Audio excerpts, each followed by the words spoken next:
Welcome back to Talking Territories on the Hitting the Turnbuckle podcast, season two, episode number three. With me, your host Adam Cousins, and of course, it's NWA. So that can only mean one thing: the return of my NWA tag team partner, Miss Fiona Lochran. Evening again, Fee. A good evening. It's been all of what, 20 minutes? 20 minutes since we last got off the Power Review show. Yes, Crockett Cup in full swing. Yes, international fans slightly concerned about how we're going to watch NWA in a month's time. Yes, but more, don't worry about that because we're not into that. This is a territory program. And with that, and I will actually admit, I made a little mistake on the NWA Power Review, the last one just gone. I said that our guest at the time, the gentleman, was the NWA New Mexico Championship. My apologies. Fee texted me straight after the show and said he's actually the NWA Texan Championship. So we welcome him to the show, Mr. Izzy James. Welcome. Hey, thanks for having me. Appreciate you guys.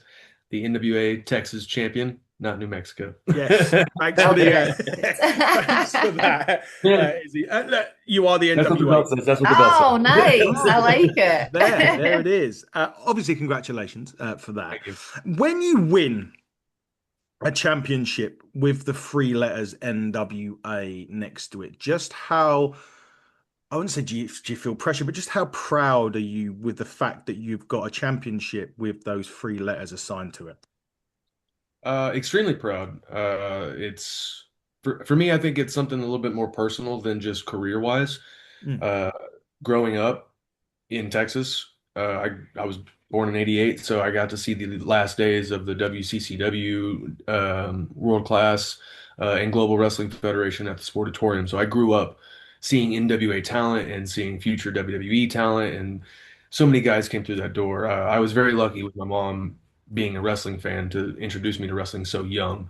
I've literally been around it my whole life, and I grew up with a box of VHS tapes, AWA, Mid South, all that stuff, NWA stuff. Just I don't know how my mom had it. I was lucky, and so for me, winning the NWA Texas Championship, it's not just a career goal, but it's a life goal. Yeah, brilliant stuff. That's a good thing as well. Growing up as a kid and having, we hear it sometimes that wrestlers grow up with not that support system around them. Didn't want them to get or introduce them to it. Sometimes even wrestling was banned and they had to go into another room and watch it sneakily. Was it good for you that you had someone like a support system like that behind you that actually encouraged you to watch wrestling? Absolutely. The people that were the negators of what I loved were the kids at school. Kids were always saying, "Oh, it's fake. It's this. It's that. It's the other thing." Or my stepdad. My stepdad didn't like pro wrestling. He liked Vince McMahon because Vince McMahon's crazy facials are just so entertaining. Uh, but he was never really super supportive of uh, liking pro wrestling or even me getting into the business of pro wrestling. But it was my mom. I feel very lucky to have had access to such a landmark staple venue and promotion in not just Texas but the world with being able to go to the Sportatorium. Not a lot of guys in Texas currently wrestling can say they were someone who got to see those last days. In fact, in the tournament for the NWA Texas Championship, I was the only one who had actually seen those days. Wow. That is interesting. Interesting. Fee, go right ahead. No, so obviously you're Texas born and bred. One of my favorite places to visit. I was out earlier on this year. I was out, in fact, I've been out for like 3 or 4 years in a row now. Talk to me about the scene in Texas. I know it's booming just now. I've had the pleasure of being at TSW shows. I've been to Texoma, both in Oklahoma and in Sherman, Texas, where you are currently, I believe, the Texoma Pro Tag Team Champion alongside Barrett Brown. Um, the scene, is it something that's still continuing to grow? I feel like it's booming right now, right across Texas. What's your kind of thoughts on the current state out there? I think Texas wrestling right now is the best it's ever been, as far as what I've seen in my 15 years of being around this inside the industry. Um, when I broke in, it was very bleak. It was sprinkled, promotions around. There was a few here and there, but nobody really had uh, nobody had like social media, and nobody really had like videos and content being put out. And if it was kind of being held in someone's house, and nobody ever got to see it. So like there's 6, 7 years of my work that's just I can't find any of it. Um, but wrestling today, fast forward to wrestling today in Texas, it's highly seen on IWTV. We have probably the best talent around the nation. I would stand here, I would look anybody in the face from around this nation and say Texas wrestlers can hang Yeah. and if not impress the scouts sooner than some. Texas wrestlers are we just I don't know what it is but about what it is in Texas, but we're just built differently. We wrestle differently. We have a different mindset. I think it's that mentality of I'm going out there and I'm putting my life on the line, and there may only be the people here, but I'm going to put my life on the line for those people here, just as if I would on national television. There's just a different work rate here, and I think Texas, not just in the performance side of professional wrestling, but the locker room is so much nicer and so much cohesive and so much better than the days of when I started. I think that we have the best crop of guys and girls right now with the best mentality for professional wrestling and locker room etiquette. Yeah, that's good stuff. And when it comes to the NWA Texas, obviously the territories, NWA bringing back the territories, how much of an excitement and a buzz has that brung down there? Because obviously, look, we've seen right now, for example, on Power this week at time of recording, we saw that the Pretty Boy Smooth from Exodus Pro come up there. We've seen the likes of Brandon Barretta, more on him later on the show, and we've seen a lot of the people make the jump. We saw the Back to the Territory shows last year, which were a bundle of fun. But just how exciting is it that you've now got? It's kind of like a pathway to the NWA. I think it's super exciting as far as like you're gonna have your detractors, you're gonna have people that are gonna say negatives about it all the time, no matter where you're at, no matter what business you're in. But I think it's exciting because, like you said, it offers so many opportunities for new people to be seen in a new way. And like you got the WWE ID thing. Mhm. I think this territory system is, NWA's way of elaborating on who around this nation could be the next guys to come onto Power, to come onto the pay-per-view shows and go with our best. Go with guys like EC3, go with Tom Latimer, go with, you know, um, Aaron Stevens, go with all these different people that have been staples here in the NWA, and how can we introduce them? The NWA territories, I think, is a great system, and I can't wait for what's coming forward. It should be interesting. Go on, Fee, because you're like, I was going to say, so you've just won the NWA Texas Heavyweight Championship. Again, congratulations, and that was only just within the last couple of weeks. Mhm. You've got that was with Dog Pound. You're heading to TSW on the 21st. Is that going to be your first title defense? I believe on the books, it is going to be my first official title defense. I've had several matches since then in different promotions, but it's mostly been featuring the NWA Texas champion, but not actually defending the title.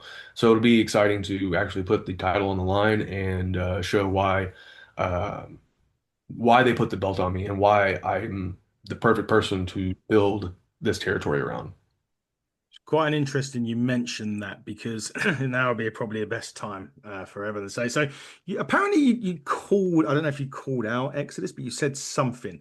Maybe. Now I'm gonna hopefully you hear this. I appreciate it's coming through my phone. So I'm gonna play a little bit from last week's episode with Brandon Barretta, and you'll see, hopefully you can hear it and see what he's made of this. If you've got any words, we're interviewing Izzy next week. We are. So if there's any message you'd like us to pass on to him, feel free, and we can pass that right on. Yeah, if he wants the business, I'll come to Texas and give him the business. So if he wants to call out Exodus Pro, I mean, there's many guys on the roster that we could send down, but I'll be the first to step up, to say like, all right, man, you want to call out the top territory, then we'll send you top talent. So, I'll wrestle him.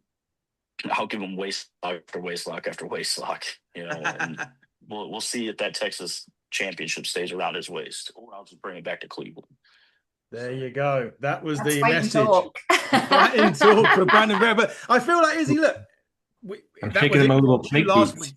That was an impromptu thing last week from Brandon. We didn't actually, we was just talking generally. So I feel as if, maybe you can respond to that if you wish. 1 second. Uh-oh. All right. I guess it's promo time. To answer the call out from Brandon, please come to Texas. Hell, I'll come to you. I called out Exodus Pro because I'm calling out all the territories: New Mexico, Duke City, Chicago, all of them. I find it funny though that for some reason Exodus Pro seems to think that I'm not worthy of being at Exodus Pro. And why am I worthy? I have this for one. Two, I've got 15 years of experience. I've wrestled for every major company in this nation. I've wrestled abroad in London. I've wrestled in Colombia.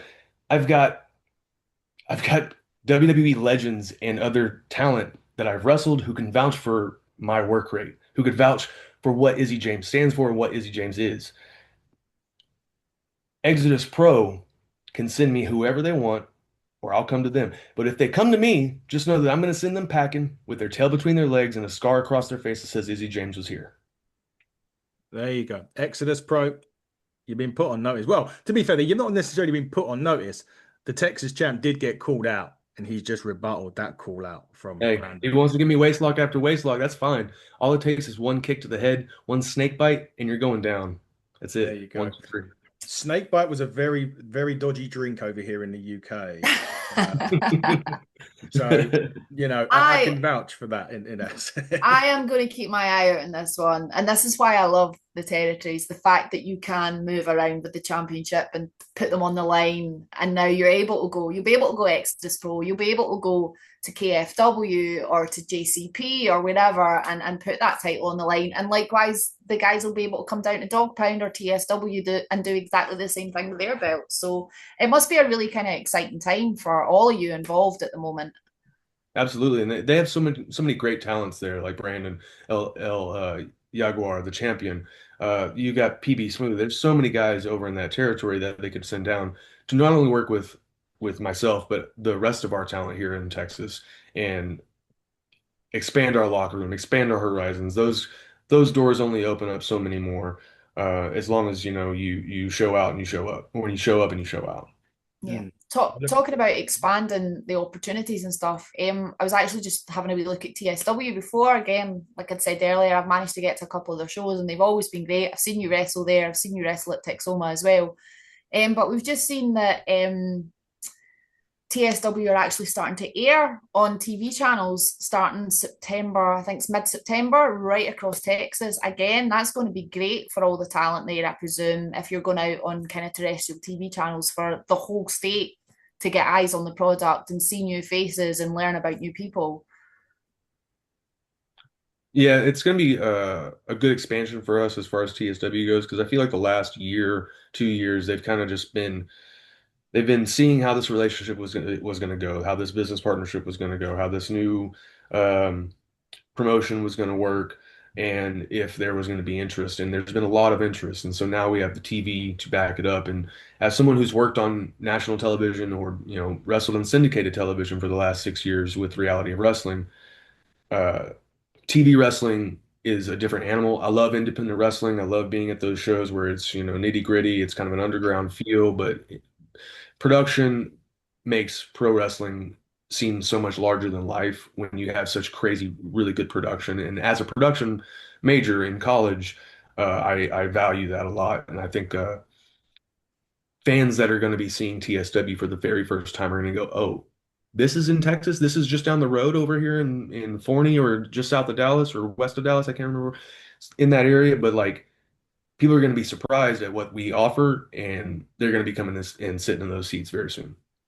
It's going to be. And that's what we've talked about with the territories here. We obviously do this series. We get guys on like yourself who maybe we're not too familiar with, but it means after we've had a conversation, we'll then go away and look we'll go onto YouTube, we'll search your name, we'll look up matches, and we're like, oh my God, I've not seen this. And then you see new people and more new people and more new people. And it gives us the opportunity to go out and look at upcoming shows. For example, you versus Brandon, if I know that that's going to happen, now that I've seen you guys individually and seen what you can do, that's something for me as a wrestling fan I'm quite excited to be able to do. So it's great. I love it. Absolutely, absolutely. And it, like with the territory system, it allows me to wrestle so many new people that I've wrestled in Texas for all my career. I've wrestled everybody you could possibly think of in this state, everybody who's come in and come out. I've wrestled top names. I've wrestled all the young guys. I'm ready to wrestle guys from across this nation, and not to say that I haven't, but I'm ready to show that I can do it better than better than people think I can do it because I'm a little older. I'm 37 years old. Yeah, so what? Kiss my ass. I can still out wrestle half your guys. I can still outrun half your guys, and I can still outwork everybody in the room.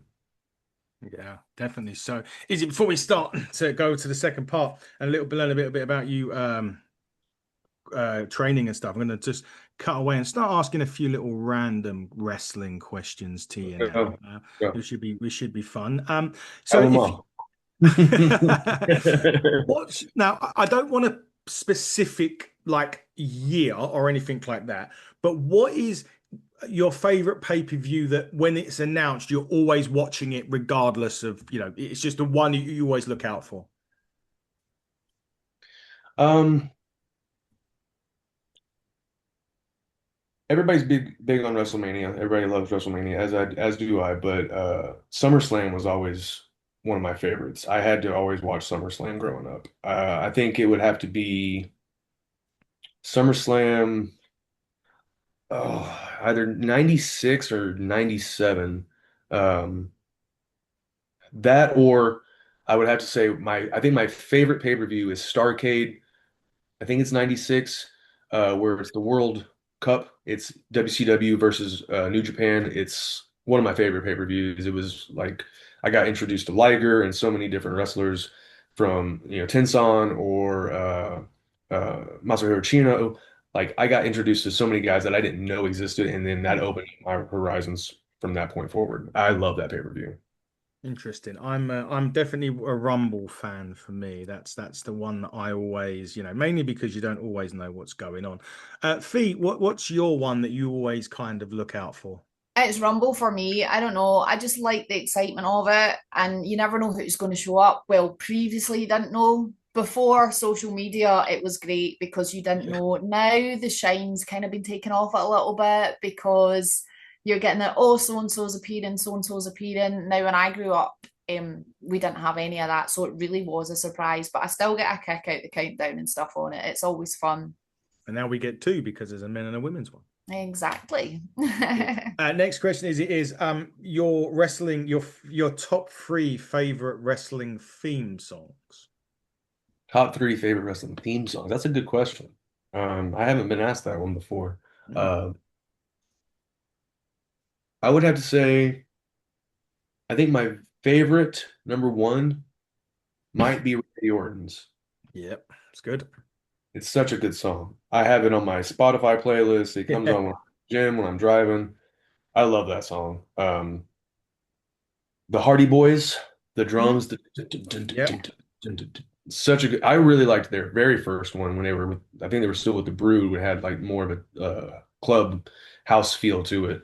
But I love the one that became their staple. Yeah. Third one, oh, that's I would love to say that there's somebody currently, but like the current music on WWE it doesn't stand out. No. AEW's got some really good ones. I think my third one is either Aleister Black's theme with I think it's Code or no, it's Infantry as the singer, and that or Will Ospreay's theme song. Lovely. Those two theme songs are a tie right now. I jam both of those. Elevated. I was going to say, Elevated. on the subject of songs, I'm going to take a little leaf out of your book. I've seen your Instagram. your 6 songs. What's your hype? What's your old but a goodie? And what is your guilty pleasure? Uh, I knew somebody was going to ask me this. Uh, I've done my I, homework. Thank you. Awesome, awesome. Thank you. I love doing my 6 song segment. I think it's, it's something that can transcend so many different styles and, people can connect through it. My favorite, my hype song is gonna have to be Bad Apple by Conscience. It's a hip hop artist from San Antonio, Texas. Uh, that's my that's been on my Spotify playlist on repeat for the last like 2 weeks, honestly. Yeah, it's gonna have to be that one. Your oldie but a goodie? Oldie but a goodie. Oldie but a goodie. That's a good question. I'm gonna have to pull out my lifeline. I'm gonna have to go. Let me go through my liked songs real quick. Because I know I have something here. Oldie but a goodie. It's most likely something from Kiss or Van Halen. Okay. If I'm gonna go Kiss, it's Hard Luck Woman. Okay. Good choice. And then your guilty pleasure. My guilty pleasure right now would have to be so I have two. I sing them all the time, and every time my wife hates me. And it's Espresso by Sabrina Carpenter. Okay. That's one. And then Okay. With Arms Wide Open by Creed. Ooh, that's a banger. I like that. I like that song. I like that I gotta one. have I gotta have my stadium rock. I grew up on it, so Yeah. That's Good very, choices. I approve of all of them. That's cool. very, very I'm good gonna, I'm gonna choices. get I'm gonna get punches in the face real hard for that Sabrina Carpenter though. It's a hard wrestler image right out the window. Yeah, yeah, yeah. And then the last one, really is about what's your top 3 arenas that you haven't wrestled in that you want to wrestle in? Okay. Um, I think one would have to be Madison Square Garden just because of its legacy with wrestling, with everything that has happened there, with all the WrestleManias, all the different events, Saturday night main event, all those things. Um, though I'm not a big fan of New York City, just too many people, too dirty, too many people. Um, but I do want to wrestle in Madison Square Garden. Um, I would like to wrestle in Wembley. Mhm. I would really love to wrestle in Wembley. That would be crazy. And the last one would have to be the Tokyo Dome or Korakuen Hall. Cork and Hall, yeah. Have Interesting. you ever been to Japan to wrestle? No, no, but I have not. I have not. But I'll go ahead and announce this. You can share this. I haven't told anybody. Haven't really like announced it publicly. But I will be going to Japan for my first tour this September. Uh, Oh, amazing. yeah, yeah, I'll be there for about 2 or 3 weeks. But yeah, it's gonna be my first time in Japan. Oh, Interesting. congrats. That's exciting. Thank you, Very thank much you. so. Congratulations, indeed. Looking forward to seeing what happens there. Just want to talk. 'Cause look, you said you've kind of been around the promotions. If I now please confirm, was it you took Akam and Razor? Was it on WWE? Yes, yes. Akam and Razor from Authors of AOP. Pain. Yeah, Authors of Pain. That was September 18th, 2018. I remember How the was date. that sort of working for the dub? Did you start this? Did you learn things there? I know it wasn't a particularly long match. You're going there as an enhancement that they're going to, what the AOP are going to be like. But was it sort of massively different? Was it what you expected in terms of what you learned, if anything, there? Um, I remember going in because I had done extra work a lot of different times at that point. I Mm. was just lucky enough to be in a good position that day. The partner I had, Barrett Brown, Yes. my current tag partner at Texoma Pro, is my best friend. Him and I started wrestling at the very same time. Two different wrestling schools, but we grew up in this business together. So having him beside me for that moment was like the most special part. And um, it was wrestling in my hometown in American Airlines Arena. So, uh, you know, For me, it was more so the learning experience I got was like I've wrestled on camera. I've wrestled for TV companies. Mhm. Up until that point, I don't think I had debuted at reality of wrestling yet, but um, I was learning TV wrestling at that time. So I understood how to work the cameras and stuff, but the learning experience that I got there was like there's so many people. It's so big that it almost seems as though it's silent when you're in there. Okay. It's like rushing water. It's everything. Maybe it's because the environment that you're in and because you're on such a grand scale, but like you're hyper. I was hyper focused on where's the cameras, where's the hard cam, because hard cam, on the independent scene is always going to be on some scaffold, like or table, and it's kind of like just above eye level or whatnot, but like the hard cam is like way out in the stands. You got to find it and all that stuff. Working with AOP was fantastic. They couldn't have been nicer guys, contrary to their characters. They were happy to work with Barrett and I, and they could tell that we knew what we were doing, and so they felt that we were capable of getting what they needed uh, for the product of the night, and they couldn't have been happier. Triple H was super happy with it. It was a very special moment. That was a great night. Is that kind of the thing though? Obviously, that you and Barrett's a good fan. I can say good fan of the show. He's been on the show before. We had a great conversation with him. But is that sort of kind of good for you when you go there and they know that I use the word enhancement talent, obviously with the utmost respect, because you're there to get them over. Basically, that's what you're there to do. That's the role that you play. But because the fact that you and Barrett had been around, did it make, because you sort of mentioned that they're really happy to work with you, did it make the match sort of that much easier because there is that element of trust, isn't there? Because you've got to trust the people that you're in the ring with, regardless of what the situation is. But because they kind of knew you'd gone around, you'd been around the wrestling scene, they were more comfortable from the get-go with you, which actually just made it that little bit easier to do what you needed to do.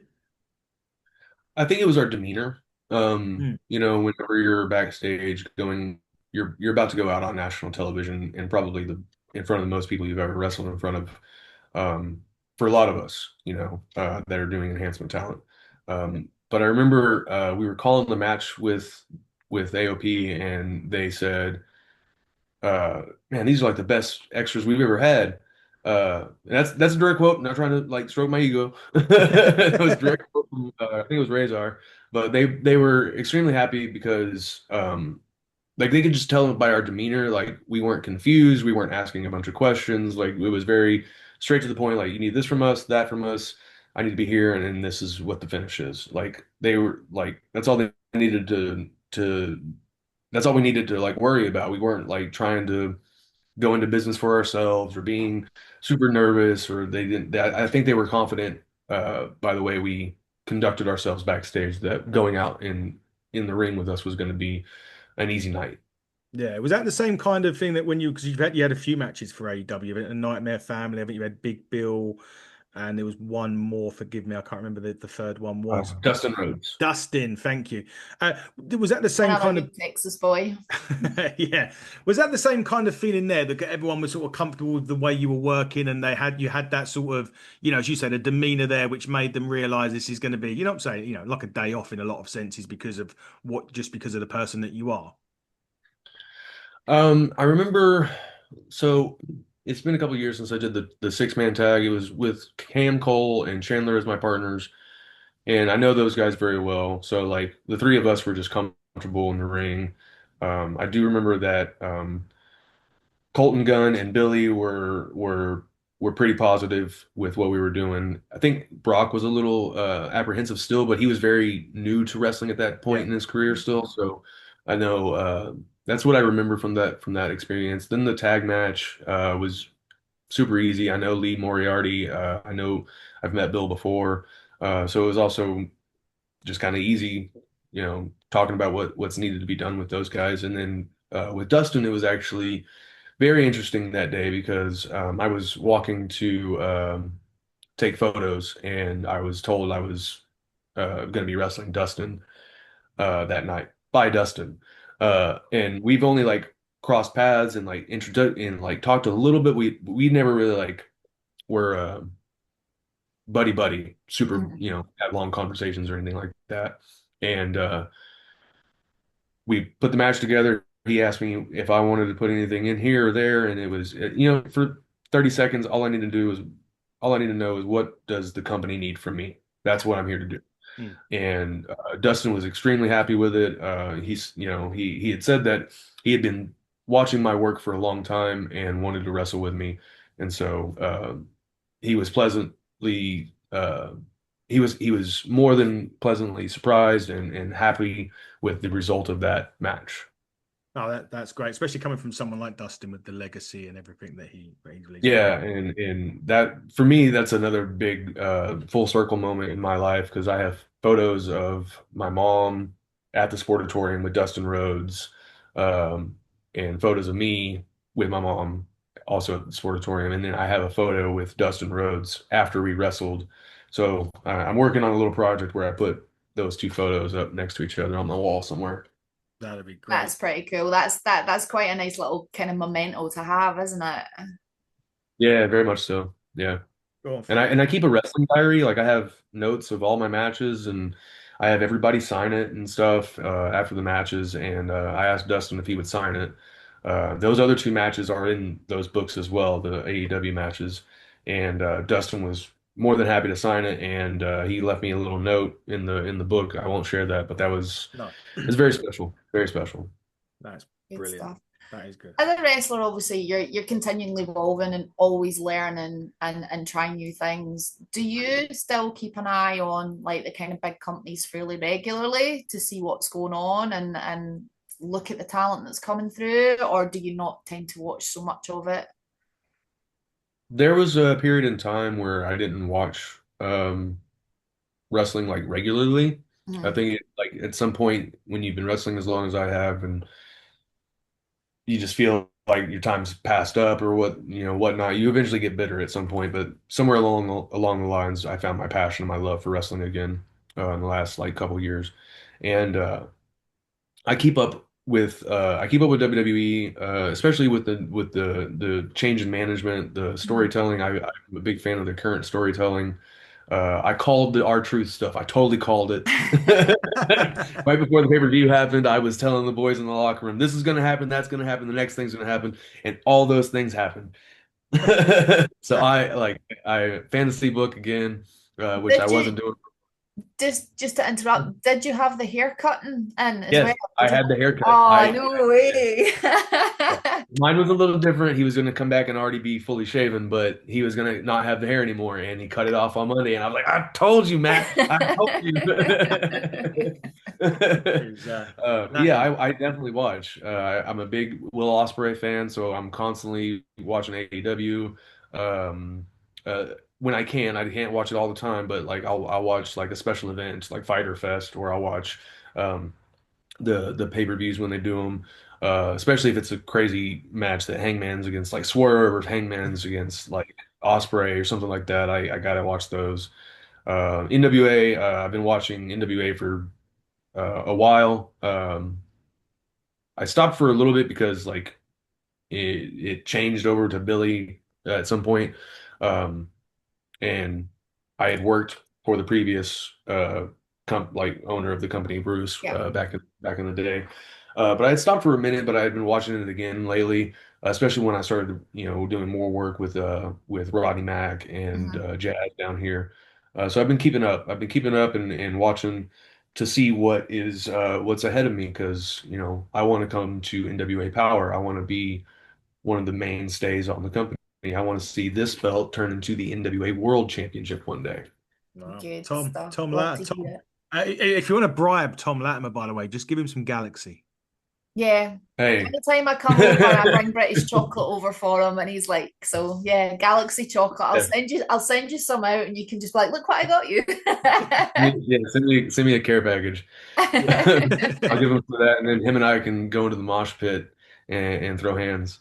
Yeah, Exactly that. I want to touch on you mentioned Rodney Mack and Jazz, and whenever we talk to anyone in the NWA, I mean not just the women but the men as well, there's names that come up. There's always Aaron Stevens, there's always EC3, and there is always Miss Jazz, as she is called by a lot of the women. Talk about their influences when you're there, and just I know as you say you've been around wrestling anyway, but is it still important that even someone like yourself that's been around will sit with Jazz or sit with Rodney and just maybe throw ideas or just have them watch your match and critique it? Absolutely. It's invaluable.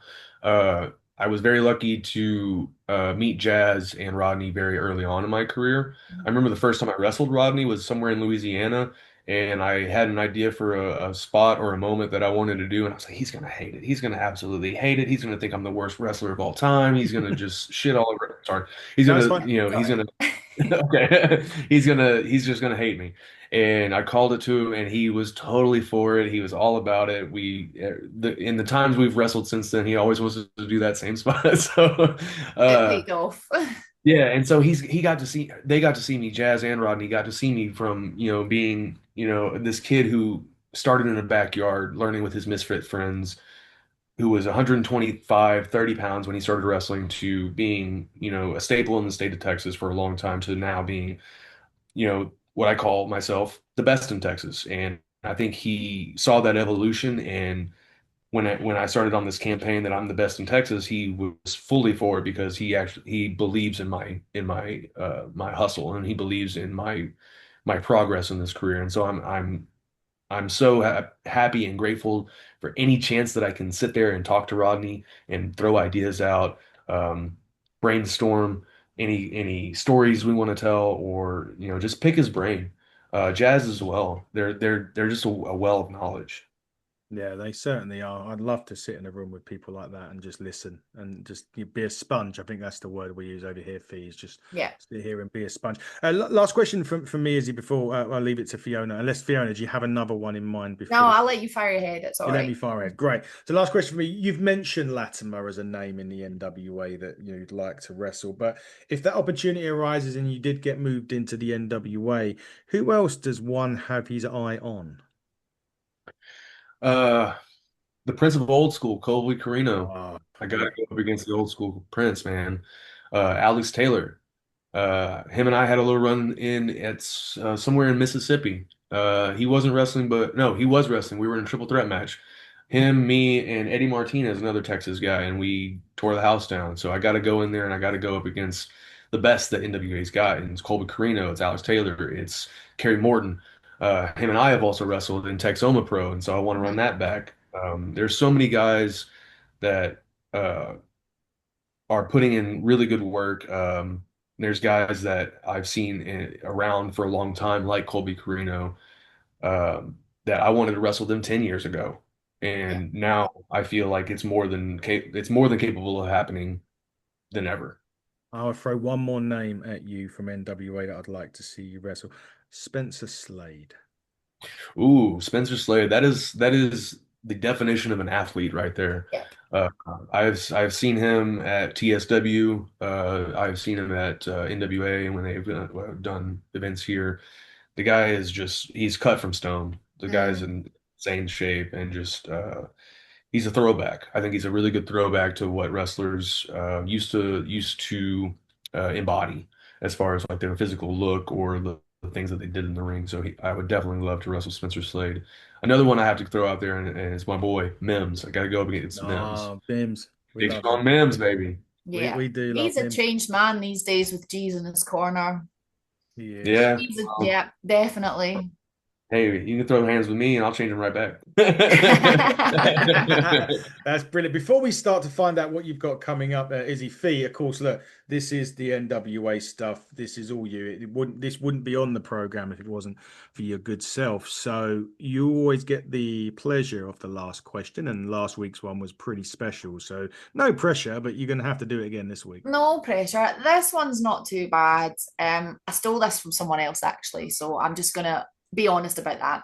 If you could be any superhero in the world, which superhero would you be and why? Superhero? Mm-hmm. Man. You're gonna ask the guy who didn't grow up watching superheroes and comic book movies. And like I didn't grow up watching all that stuff. My superheroes were pro wrestlers. But if I had to pick, superhero, I might have to go with the Flash Okay. Why? to get out of sticky situations in the fastest amount of time possible. Love it. Perfect answer. Brilliant. That In the is middle of a that is protest, I gotta go. Catch me now, coppers. that is Love it. that is fantastic. Fee, another great way for us to find all the questions on this show. But Izzy, look, before we start going, what have you got coming up that you can announce? Where can people find you on social media? Where can people buy your merch if you've got a place? And also, of course, if you are available for bookings outside of Texoma and Texas, NWA Texas, where can they get you? So first and foremost, you can follow me on Instagram and X and YouTube. It's all at Izzy James _PW. I'm all over Instagram all the time. I'm posting 6-song segments. I'm talking about highlight reels. I even have another social page, shuttersnake.films is where I do video edits. I'm a film major, so I work on highlight reels. I work on short films. If you're a wrestler and you need a highlight reel, I'm your guy. You can do all that on the internet. You can also go to the internet and type in prowrestlingtees.com and search for Izzy James. I have 2 new shirts and more coming all over Pro Wrestling Tees. You can catch me at TSW next Saturday, the 21st, or this Saturday, the 21st, whenever this airs. That is going to be in Forney, Texas. After that, you can catch me at Dog Pound Championship Wrestling for 2 nights in Lacoste, Texas, and in San Antonio, Texas at the end of the month, the 28th and 29th. Next month after that, let me pull up my books because I got a lot of bookings. I got a lot of books. I got bookings for days. Let me see. Where is it? July 1st, I'm going to make my way to NWA Power. Hey, I'm just going to kick the door down. I'm just going to show up. The 6th of July, I'm going to be at Inspire Victorious in Austin, Texas. The 19th of July, I'm going to be in Arkansas for Diamond State Wrestling. Louisiana on the 26th for Top Draw. More after that, I got Michigan, Grand Rapids, Michigan, for IWO on the 8th of August. I'm all over the place. You can catch me everywhere. If you don't see me in your town, you can probably catch me online, either on YouTube or IWTV or any of the NWA territories that you might see me at. There you go. And Busy, obviously, busy man. busy, yes, a busy man indeed, and hopefully we'll see you on Power in the future as well. Who knows? Right. Keep an eye out for that. Fee, you're a busy lady as well. I wanted to mention, so obviously you work for Inside the Ropes over here in the UK. They even surprised you with an announcement this Yeah, week. because Kenny forgot to tell me. Yeah, so we are doing one night only or one afternoon only in Glasgow on the 13th of July with none other than Jinder Mahal. Ooh, very He cool. is in the country. He's in the UK. He'll be at North on the 12th, wrestling Yes. at North. And he's coming up to Glasgow for the day to do an Inside the Rope show with us on the 13th. It's a free show. It's an entirely free sit-down show. So if you head over to itrtix.com, you'll be able to pick up a ticket for that. If you want to get involved with the meet and greet, get photos, autographs and stuff, obviously there's a small cost for that, but the actual show itself is free. So I'm really, really looking forward to that. That will be a lot of fun. Ridiculous that that's a free show, by the way. And then again, with Inside the Ropes, we have our Bret Hart tour in September across the UK. I believe there are no VIP tickets remaining for any of the dates. So all the meet and greets have sold out, but there is general admission for London, Glasgow, and Manchester. So looking forward to that one as well. And you're in for a treat. I'm not an Inside the Rope show, but I've been to an evening with Brett prior, and you're in for a treat. But you're in for a treat anyway. Anything with the Inside the Ropes logo on it is an absolute treat for everyone. A, because they get to see you, and B, the wonderful team Kenny and co as well. I know you on the NWA show this week. You did announce what was coming up for you, so we'll leave that for now. For next week. For me, well, we've got a champion. A new champion was crowned. Our turnbuckle champion was crowned recently. Luna defeated Mark True for the Turnbuckle Championship, and her first first opponent has been named on the day after Jinder Mahal goes to you. The July 13th, Aluna will be taken on Nightshade at Ignite's Breaking Point. That is also the show where Taylor James cashes in his money, might as well say money in the bank opportunity, call your shot opportunity against champion Tommy Kyle. And a triple threat breakout match will be announced very shortly, which is going to be probably one of the best ones of the division so far. So keep it peeled on that. Go to 96 Eventbrite, type in Breaking Point, and you'll see that about 70% of the tickets have already gone. So if you want to come and see me, but more importantly to see some wrestling, British wrestling that is, go on to that. But Izzy, it's been great talking to you. Obviously, again, big congratulations for the championship win. We look forward to seeing what's next in your career. We'll obviously follow you on socials. Hopefully we'll get to see you on, well, say we'll hopefully get to see you on Power at some point. We obviously don't know for us what the future holds for that yet, as we mentioned at the start, but we'll find out very soon. But again, thanks for your time this evening. It's been wonderful talking to you. Much Hey, appreciated. thanks for having me. Thank you so much for having me. It's been a pleasure talking with you guys. Thank you, Izzy. Not a problem at all. Fee, shall we do this again next week with WLW Ladies Champion Skylar Sparks? I think that sounds like a marvelous idea. In that case, from Izzy James, from Fiona Loughran, and from me, Adam Cousins, keep watching the Hitting the Turnbuckle podcast. But until next time, everybody, buckle down, stay safe. Goodbye.